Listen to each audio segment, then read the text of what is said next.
বাবা, আমাকে ওই গাড়িটা কিনে দাও। ওই বাঘ মামার দোকানের গাড়িটা দেখতে কত সুন্দর। না মা, আজকে আমার কাছে টাকা পয়সা নেই, অন্যদিন টাকা হলে তোকে কিনে দেবো, ঠিক আছে? এখন রাগ করিস না, চল বাড়ি চল। এই ফকিন্নির বাচ্চা, তোদের কি এই দোকানের গাড়ি কেনার সামর্থ্য আছে?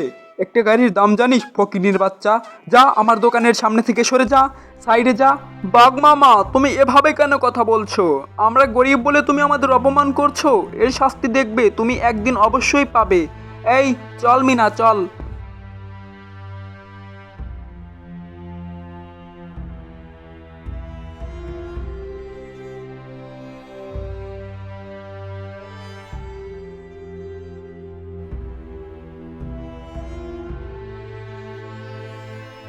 বাবা, তুমি রাগ করো না। তুমি আমাকে গাড়ি কিনে দিতে পারোনি বলে সেই বাঘ তোমাকে অপমান করেছে। তাই তুমি রাগ করো না বাবা, আমি অন্যদিন কিনে নেব। আমি বাড়ি ছেড়ে চলে যাই। চল আমরা দুজন এখন খেলা করি, আমার অনেক গাড়ি আছে। এই রাজু, এতগুলো গাড়ি তোকে কে কিনে দিয়েছে রে? তোর গাড়িগুলো দেখতে অনেক সুন্দর। আরে এগুলো আমার বাবা কিনে দিয়েছে। দেখ না কত সুন্দর সুন্দর গাড়ি আমার বাবা তার দোকান থেকে আমাকে এনে দিয়েছে। তোর কি এরকম গাড়ি আছে? না রে, আমরা তো গরিব, তোদের মতো এত টাকা পাবো কোথায়? আরে তুই কোনো চিন্তা করিস না, তুই আমার খেলনা দিয়ে খেল, কোনো সমস্যা নেই। আমরা দুজন অনেক খেলবো, ঠিক আছে? এখন আমরা অনেক খেলবো। তোকে অনেক ধন্যবাদ, তুই আমার বড় ভাইয়ের মতো। ধন্যবাদ। এভাবে করে তারা যখন খেলা করছিল তখন সেই মেয়েটার হাত থেকে একটা গাড়ি পড়ে যায় এবং সেখানে ভেঙে যায়। হাই হাই হাই হাই, আমার হাত থেকে গাড়িটা পড়ে ভেঙে গেল রে। এই ফকিন্নির বাচ্চা, তুই আমার গাড়িটা কেন ভেঙে ফেললি? ফকিন্নির বাচ্চা, বাপের জন্মে কোনোদিন এরকম গাড়ি দেখিসনি তো, তাই আমার গাড়িটা দেখে তোর লোভ হয়েছিল আর তোর সহ্য হচ্ছিল না, তাই তুই আমার গাড়িটা ভেঙে ফেললি। ফকিন্নির বাচ্চা, তুই আমার এখন টাকা দে। ফকিন্নির বাচ্চা, যা আমার বাড়ির সামনে থেকে যা। তোর মুখ আমি আর কোনোদিন দেখতে চাই না, শালা ফকিন্নির বাচ্চা। আমার এত শখের গাড়িটা ভেঙে ফেললো রে, আমি এখন কেমন করবো? বাবা গো, আমার গাড়িটা ভেঙে ফেললো। এই, আমি ইচ্ছে করে ভাঙিনি, প্লিজ আমাকে ক্ষমা করে দে। আমি সব জায়গায় শান্তি পাই না। আমার জীবনে শান্তি নেই।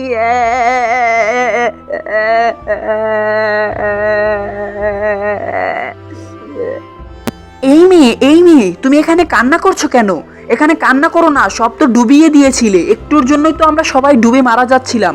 তোমার এমন কি দুঃখ যে তুমি এরকম করে কান্না করছো? আমাকে বলো, আমি তোমাকে সাহায্য করার চেষ্টা করব।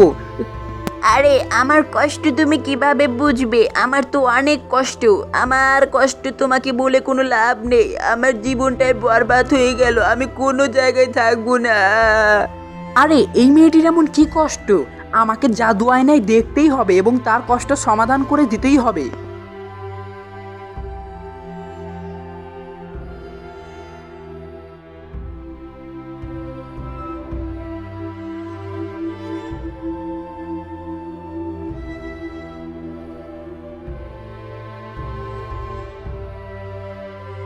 আহারে, এই ছোট্ট মেয়েটির এত কষ্ট, তার বাড়ির সামনে জাদুর একটা গাড়ি রেখে দিয়ে আসি। তুই কোথায় গিয়েছিলি মা? তোকে কখন থেকে আমি খুঁজছি, তুই বাড়ি আসছিস না। তুই গিয়েছিলি কোথায়? বাবা, আমি ইয়ামিনদের বাড়িতে চলে গিয়েছিলাম, ইয়ামিনের সাথে খেলা করছিলাম। তখনই একটা ইয়ামিনের গাড়ি আমি ভেঙে ফেলি। ইয়ামিন আমাকে অনেক বকা দেয় এবং অনেক বাজে কথা বলে। বাবা, আমি অনেক কষ্ট পেয়েছি। তোকে কতবার বলেছি তুই ওদের বাড়িতে যাবি না, ওরা অনেক বড় লোক, একটু কিছু হলেই তোকে বকা দেবে। ঠিক আছে বাবা, আর যাব না। আমি একটু বাহিরে যাই, আমি বাহিরে উঠানে বসে থাকি। আর কি করব, আমার তো কোনো গাড়ি নেই।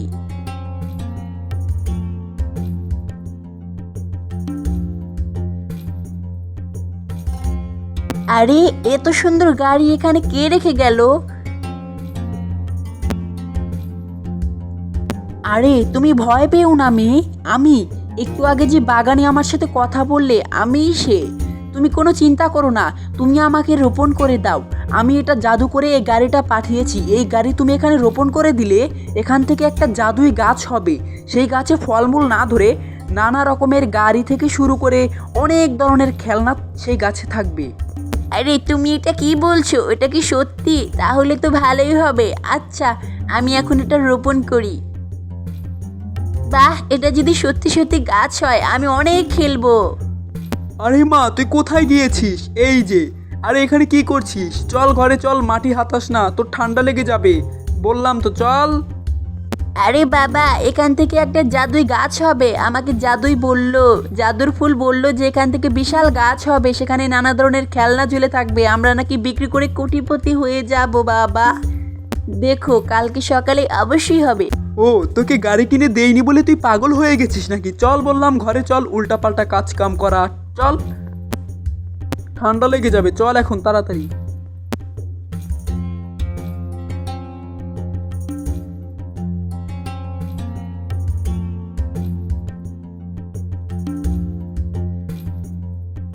আরে বাবা, আরে বাবা, দেখো কত বড় গাছ হয়েছে। এখানে নানা ধরনের খেলনা ঝুলে আছে। দেখো বাবা, দেখো। আরে এ তো সত্যি বিশাল একটা গাছ হয়েছে। এই গাছটাতে তো অনেক অনেক খেলনা। এই খেলনাগুলো তুই অনেক খেলতে পারবি, বিক্রিও করতে পারবো। আমরা তো বড়লোক সত্যিই হয়ে যাব। এই জাদুই গাছটা সত্যিই তো হলো। ওয়াও, আমাদের এখন আর কোনো অভাব থাকবে না। ঠিক বলেছো বাবা, আমাদের আর কোনো অভাব থাকবে না। আমরা এখন বড়লোক হয়ে যাব। আমি অনেক অনেক খেলতে পারবো। আমি এখন এই গাড়িগুলো নিয়ে ওইদিকে খেলতে যাই। বাহ, আমার অনেক ভালো লাগতেছে। আমরা আর কষ্ট করব না।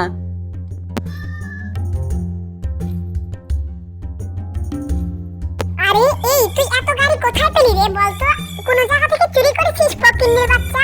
তুই ফকিন্নি হয়ে এত গাড়ি কোথায় পেলি বলতো আমাকে একটু। তখন সে তাকে সমস্ত ঘটনা খুলে বলে এবং সেই ছেলেটি তার বাবার কাছে গিয়ে সমস্ত ঘটনা খুলে বলে এবং তার বাবা খারাপ মতলব করে রাতে যখনই সেখানে যায় এবং সে বলে, আরে আরে, এই তো গাছ, এটা তো সত্যি। এখন তো আমি এখান থেকে সমস্ত খেলনা চুরি করে আমার দোকানে বিক্রি করব। তুই অনেক মিনাদের ক্ষতি করেছিস এবং অনেক মিনাদের অপমান করেছিস, তাও চুরি করতে এসেছিস। দেখ তোকে কি শাস্তি দেই। এখন তুই অন্ধকার জগতে থাকবি। এই জগৎ থেকে তোকে কেউ বাঁচাতে পারবে না। এখন তুই চিরজীবনের জন্য পৃথিবী ছেড়ে এক অন্ধকার জগতে চলে যাবি।